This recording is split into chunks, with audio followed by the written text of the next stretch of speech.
જય શ્રી કૃષ્ણ. જય હો, મંગલમય હો. ગુરુઓ, આચાર્યો, જેનું વર્ણન આપણે કરી રહ્યા છીએ, અને તેવા ગુણોથી ભરેલા હોવા જોઈએ બ્રાહ્મણો. બ્રાહ્મણ ભગવાનને અતિ પ્રિય છે. વિષ્ણુ સહસ્રમાં ભગવાને પોતાનું સ્વરૂપ બતાવતા કહ્યું છે, બ્રહ્મણ્યો કૃત બ્રહ્મા બ્રહ્મ બ્રહ્મ વિવર્ધન બ્રહ્મવિદ બ્રાહ્મણો બ્રહ્મી બ્રહ્મજ્ઞો બ્રાહ્મણ પ્રિય. ભગવાને રૂપ બતાવ્યું છે કે હું બ્રાહ્મણ મને બહુ પ્રિય છે. બ્રાહ્મણ સ્વયં મારું મુખ છે. પણ કયો બ્રાહ્મણ ને કેવો બ્રાહ્મણ? જાતિનો કે જ્ઞાતિનો નહીં. કર્મે જે બ્રાહ્મણ છે તે સત્યથી નિષ્ઠાથી પ્રભુ પરની અતૂટ શ્રદ્ધાવાળો જે છે બ્રાહ્મણ તે. પછી તે જાતિ ગમે તે હોય, જ્ઞાતિ ગમે તે હોય, પણ કર્મે જે બ્રાહ્મણ છે તે બ્રાહ્મણ. પહેલું તો એ બ્રાહ્મણ અયાચક હોવો જોઈએ.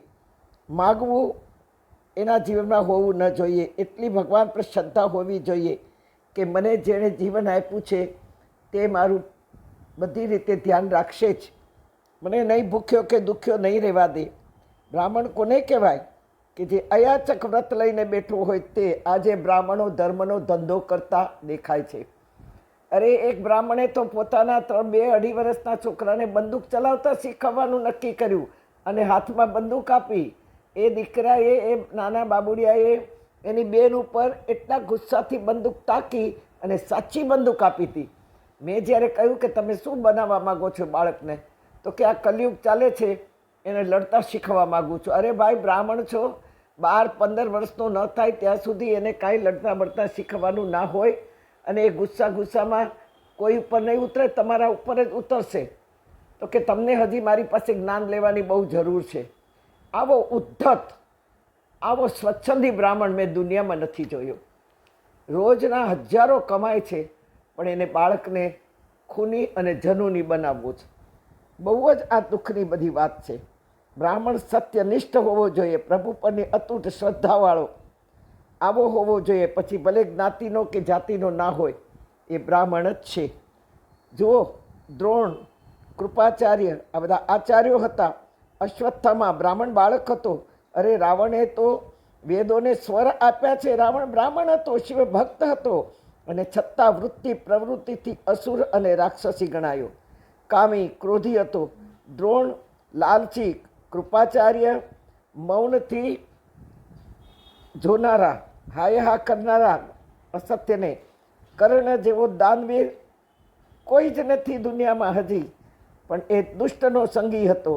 આ બધા કોઈ લોભી, કોઈ લાલચી, કોઈ અસત્યને પડખે ઊભા રહેલાના આ બધા હણાયા. આજે કોઈ નામ પાડવા પણ તૈયાર નથી. ત્યારે સંતો, ભક્તો લગભગ બધા જ સામાન્યથી પણ સામાન્ય છે. હા, પૂરું કરનાર પણ કોઈ નથી. એ પોતે જ પોતાનું પૂરું કરી રહ્યા છે અયાચક વૃત્તિથી.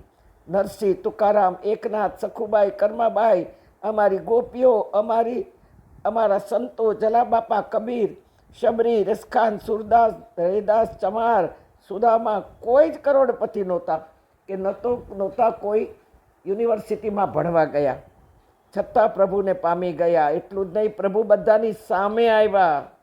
હા, હરિનો અવતાર લઈ અને જ્યારે પ્રગટ્યા ત્યારે ગજરાજ માટે ભગવાને હરિનો અવતાર લીધો. આ બધાની સામે ભગવાન આવ્યા. હરિ તો અવતાર લઈને પ્રગટ્યા. આ અગાઉ કહેવાઈ ગયું છે કે એવું તમે શું કહેતા હતા કે આ બધા ભગવાન સામે આવી અને ઉગાર્યા. આ અગાઉ કહેવાઈ ગયું છે.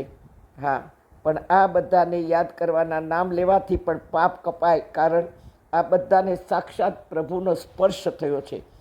એ તેમણે અનુભવ્યો છે. બાકી સ્પર્શ તો આપણને પણ રોજ 24 કલાકનો થાય જ છે બધાનો, પણ અસર નથી થતી. તો મન બેચેન કેમ છે? બેબસ, બળતું તૂટતું કેમ લાગે છે? બાકી પેરાલિસિસવાળાને સ્પર્શનો સ્પંદન થાય નહીં, અનુભવાય પણ નહીં. વૈષ્ણવો 84 વૈષ્ણવની વાર્તા જે સત્ય ઘટના છે, રોજ વાંચીએ જ છીએ, પણ પોતામાં બદલ કેમ થતો નથી?